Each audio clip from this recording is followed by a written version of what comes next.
Hey, what's up mga kaotot? Welcome back to my channel. Ako nga pala si Kuya Asrafil Iansaw. Nandito na naman ako para gumawa na naman ng panibagong kalokohan. Panibagong tutorial na naman ang gagawin natin ngayon mga kaotot. So yun nga mga kaotot, ang gagawin natin ngayon ay may isang followers ako na nag-comment sa isang video natin na hindi daw siya makapagpalit ng pangalan sa Facebook page niya dahil may apel daw siya kay Facebook.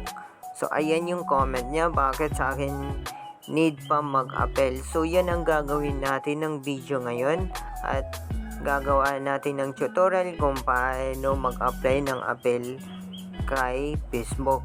So sir, daily vlog, sana mapanood mo to and makasunod ka sa tutorial natin mga kaotot. Hindi lang naman si daily vlog ang mga nito. Sa iba pang kung kailangan nila, ayan dito lang naman. So kung bago ka pa lang sa channel na to, please subscribe my channel and click mo na rin yung notification bell para updated ka palagi sa mga more tutorial natin. So tara! 2 hours later. So una-una ay pumunta tayo sa Facebook page. Sa Facebook, ayan.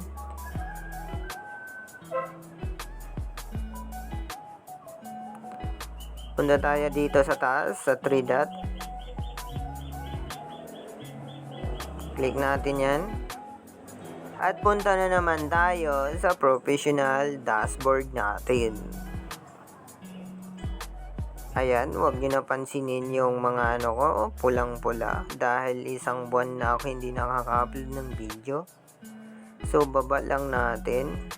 Ayan. Punta tayo sa creator support. Ayan. Click natin yan. At punta na naman tayo sa monetization. Tama ba? Monetization? Monetization.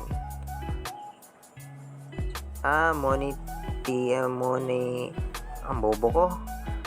Basta dito, click natin yan.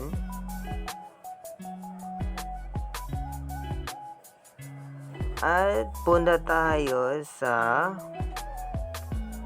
headline. Punta tayo dyan. Ayun. Eto. Punta tayo dito sa apel. Demonetization decision. Punta tayo dyan. Click natin yan. Scroll lang natin pababa. Hanapin natin yung for content violence. Ayan. So, you can submit a appeal via this form. Dito, click natin yan.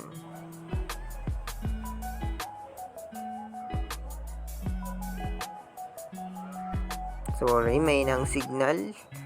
Dahil naka-wifi or hindi, naka-data lang tayo mga kautot. So, ayan mga kautot. Kung partner, click natin yon or content.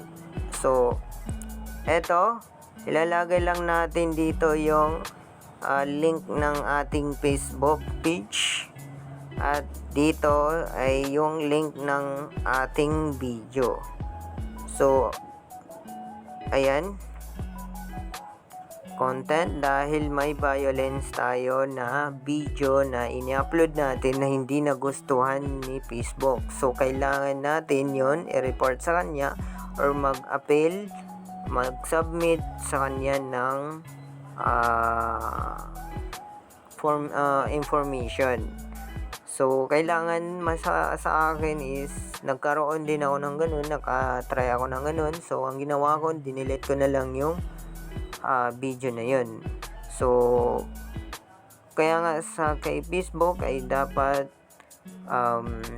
dahan-dahan lang sa pag-upload dahil may impossible na magkaroon tayong ng violence kay Facebook, kaya dahan-dahan lang sa pag-upload.